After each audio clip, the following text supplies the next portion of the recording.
Alors une petite vidéo pour vous expliquer un dépannage sur un lit électrique duo de la marque De Weert. Donc le problème c'est que l'ensemble ne fonctionnait plus du tout.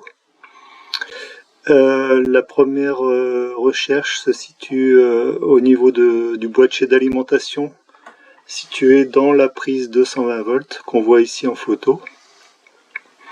Donc dans ce boîtier, il y a un câble avec 4 conducteurs. Il y a 2 conducteurs pour le 220 volts qui n'est présent que lorsqu'on appuie sur un des boutons de la boîte de commande, la boîte à boutons. Et la LED qui est ici s'allume également quand il y a présence de 220 volts suite à l'appui sur la boîte à boutons.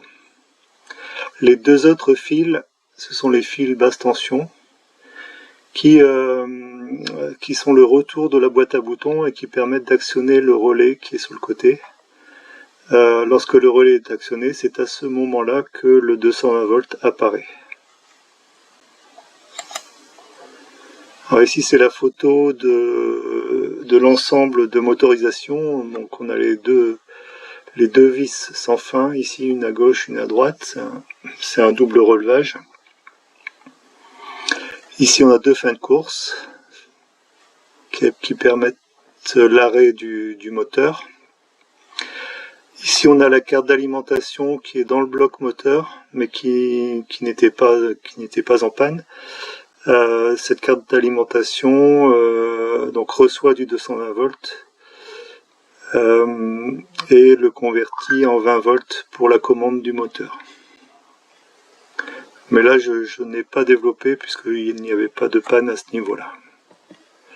Alors voilà le schéma du bloc d'alimentation de la prise. Donc on a du 220 volts en entrée, un transfo 220 15 volts, un bloc redresseur, une capacité de filtrage, la LED avec la résistance pour limiter l'intensité, une autre résistance, une diode de roue libre et puis le relais qui permet d'envoyer le 220 volts lorsque on appuie sur la boîte à boutons.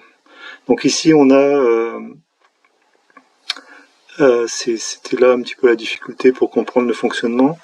On a un retour par la boîte à boutons ici qui permet d'assurer la liaison sur la partie moins de l'alimentation. Et donc l'origine du problème c'était à ce niveau-là. Sur l'arrière de la carte, il y avait des soudures qui étaient mal faites. Et donc, au bout d'un certain temps, à force certainement de toucher à la prise, il y a un jeu qui s'est créé et qui a fait que le contact ne se faisait plus. Voilà, je n'en dis pas plus. C'était simplement pour vous aider dans votre dépannage.